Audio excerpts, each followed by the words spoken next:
दीदी दीना हम सब्जी काट देता नहीं। अरे तू यहाँ कहाँ आ गई? तू जा। दीना दीदी। अरे दीदी रउआ हमरा से नाराज बानी का? ना हो तो हमरा के काम काहे ना करे देता नहीं? अरे पगली, हमारे को बात सुना।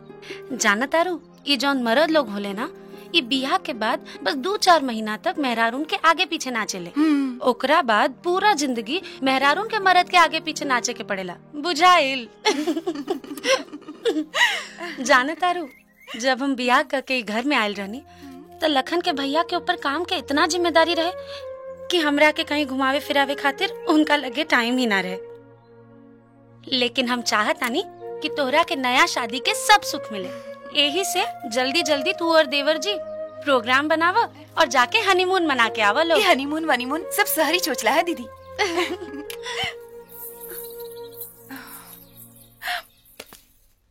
लखन, लखन। हाँ भैया। हाँ, अरे यार हमरे दिमाग में एगो आइडिया आइला। कैसन आइडिया? तू कहीं हनीमून मनावे ना जीबा? कहबा तो चल जाई भैया। अरे तो जो ना तैयारी कर। ठीक बा भैया। अरे ये का करता नहीं? छोड़ी ना तो केहू देख ली। अरे तो देख ली अब केहू के डर बा का? अरे रउआ समय देखे नहीं ना मौका, जब मर्जी शुरू हो जाता नहीं। छोड़ी ना, छोड़ी।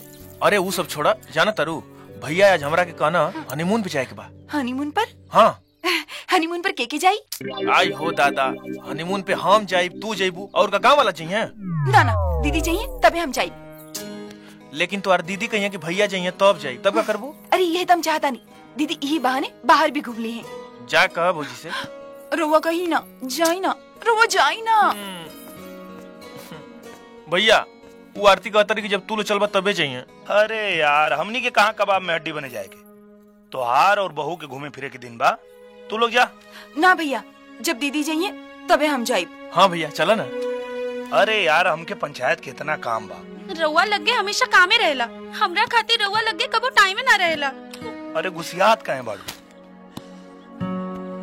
सुनो ना।